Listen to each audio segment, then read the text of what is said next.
It's official. 27 BHB. This just happened. Stay tuned.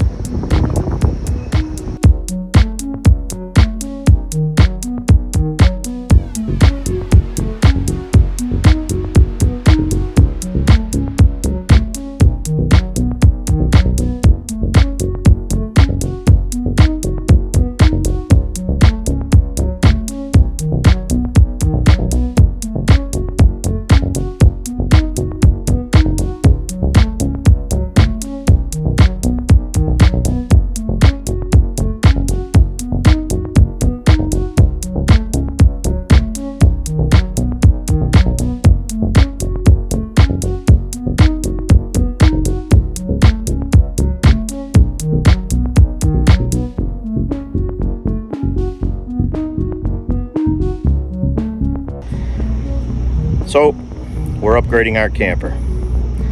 We just outgrew the other one. Being on the seasonal site, we're looking to just really gain more space.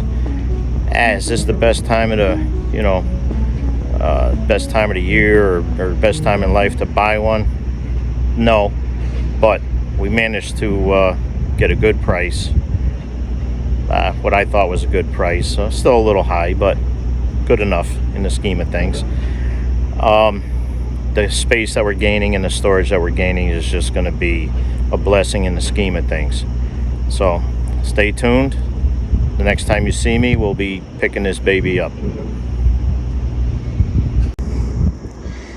So just doing a quick walk around. Tons of storage on this thing. 21-foot awning.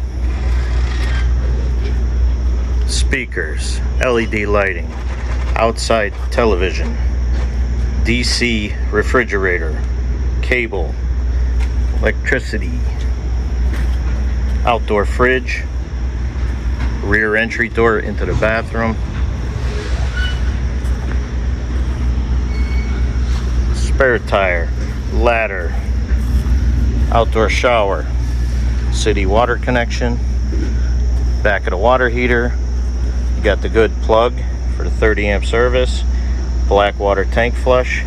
You got magnets that hold up all the doors. We got one big slide. It's not the biggest slide, but it's a good slide. Looks like it's ready for slide toppers. Let's see, that should be your fresh water tank right there. And more storage. That is pass-through storage. Electric front jack, 20-pound LPs. I'll probably upgrade to 30-pound. So if you couldn't tell already, we decided to upgrade our camper. One thing, and we didn't have intentions of buying one right now, believe me, but one thing that happens when you have a family is kids grow. And they sometimes don't stop growing. So what had happened was we have more than enough room in this old camper, but sleeping wise, we have double bunks in the front of the camper. The top bunk, unfortunately, the room up there is minimal, which was fine when the kids were younger and smaller, but now that, Jake's a teenager and he's just a little too cramped up there. So he started sleeping on the couch. And by sleeping on the couch, that made it a little bit awkward to get in and out of our bunk, which we have to climb up a little bit to get into that rear bed the way it's designed. The slide is actually elevated about, I don't know, I want to say 24 to 30 inches off the deck of the floor, something like that.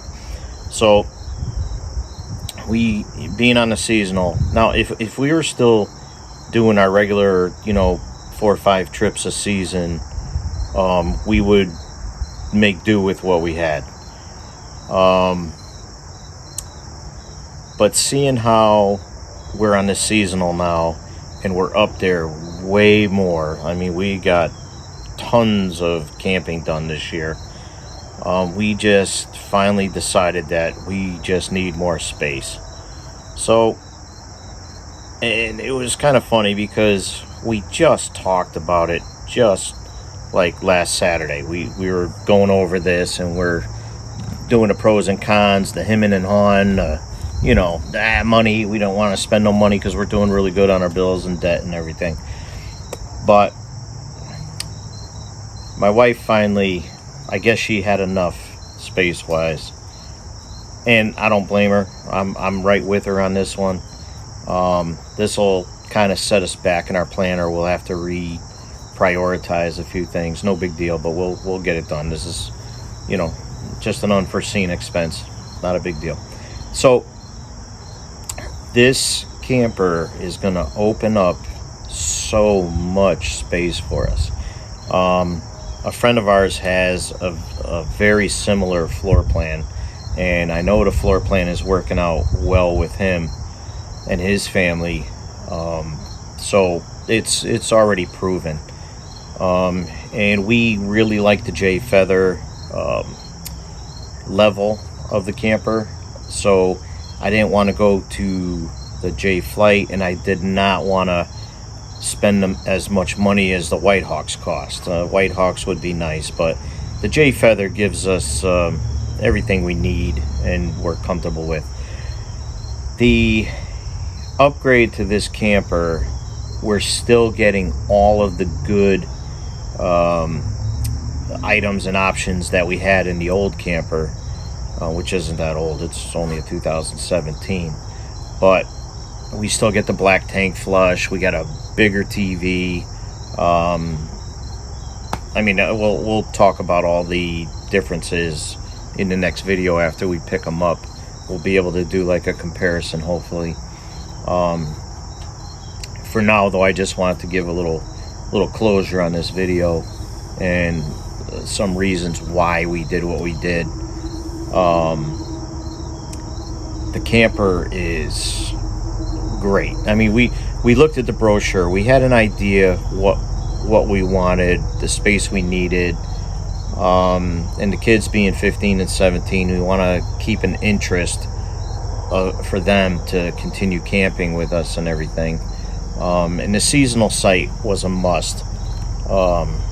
We are caregivers. We take care of my mother, who's in her 80s, and we just at the moment can't be 5 hours from home all the time.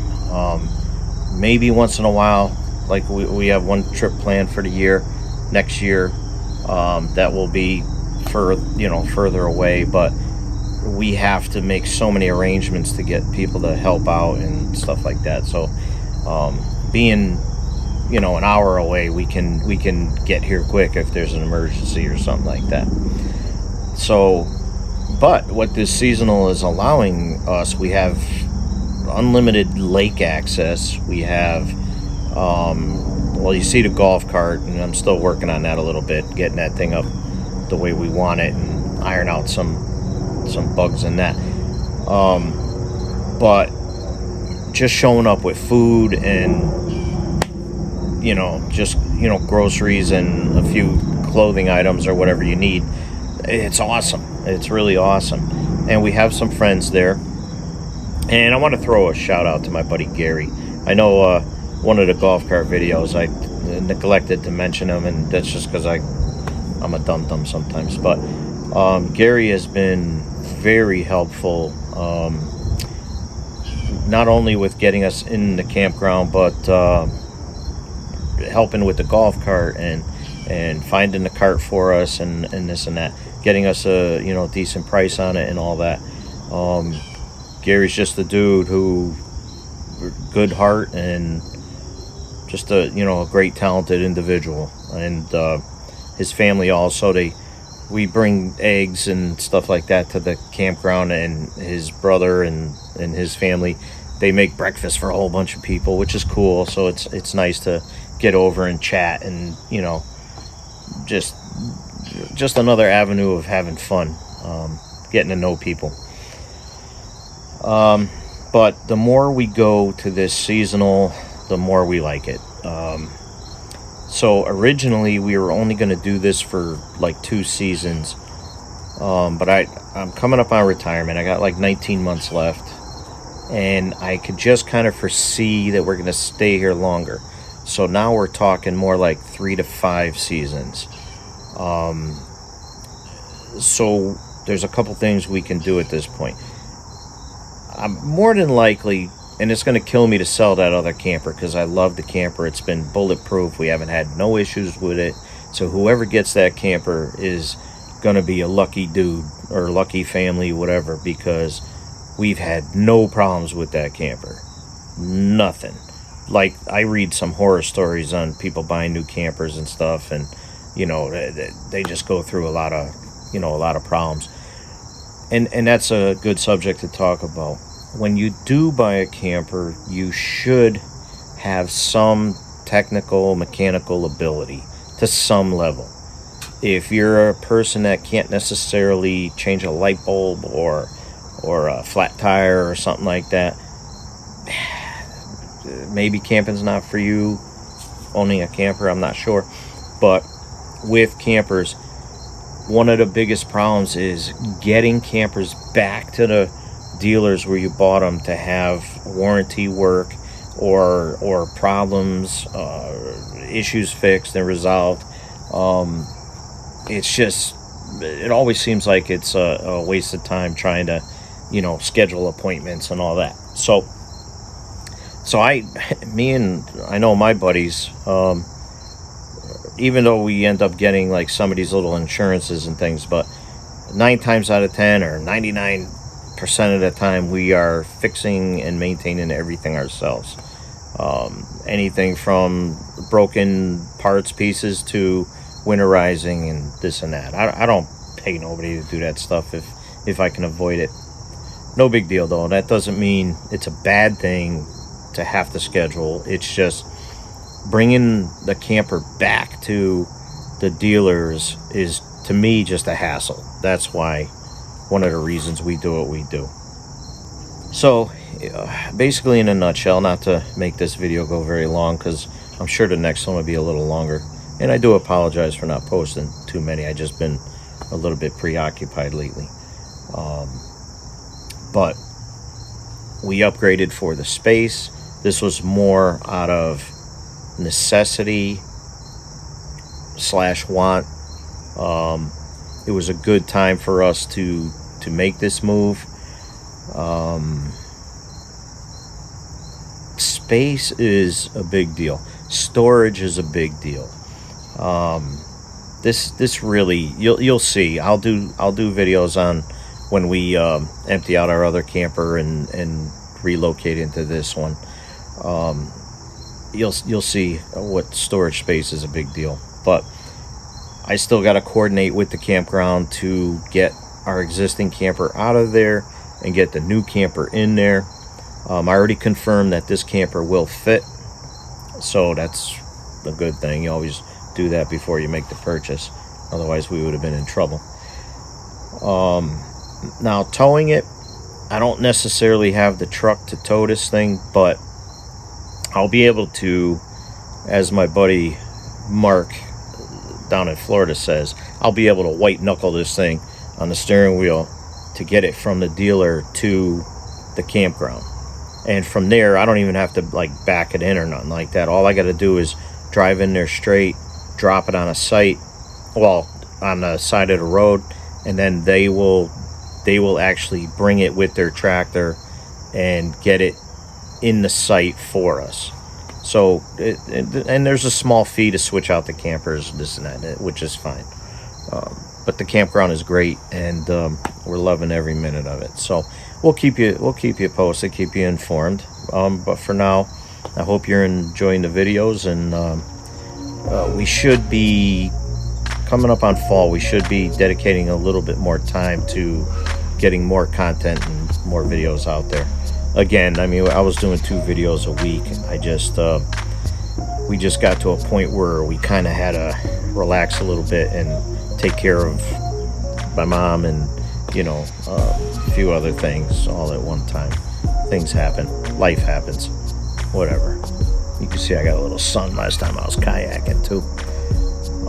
And I'm loving that kayak. Whew, that thing is great. So hopefully we get some more footage on that. So being on a seasonal, a lot of people say, oh, that's not camping, this and that. Well, it still is camping. It's just not, it's like a home away from home, more or less. It's not necessarily being out there with a sleeping bag on tree roots and a tarp over you, but it's a home away from home. And I know there's controversy about electronics and all this other stuff, but in a place like that, you want to have some Wi-Fi. You want to have some, luxuries, like cooking apparatus and all that.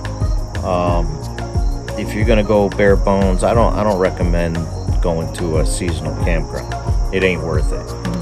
But to be able to go there and use the lake and go walking and do all these things, play games with the family, blah blah blah.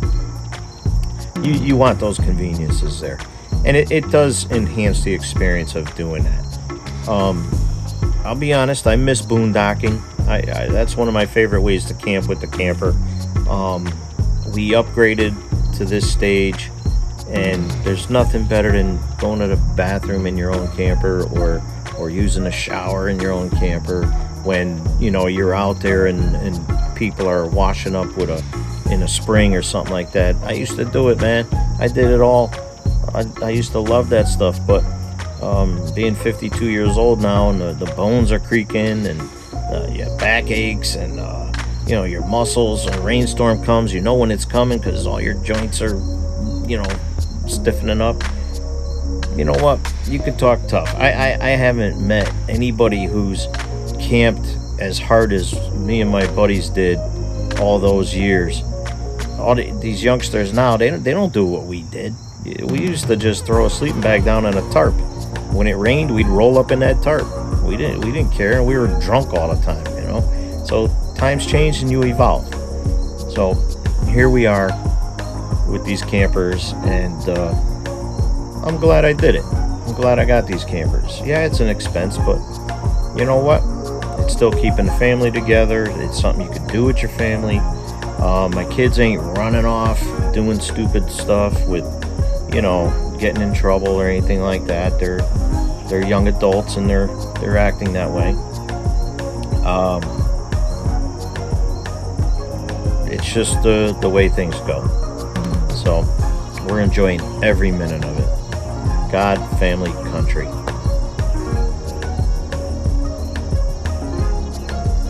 But for now, enjoy the show. I hope you guys like and subscribe, share the channel. Helps out a little bit. Just trying to get more subscribers. Enjoy. Talk to you soon.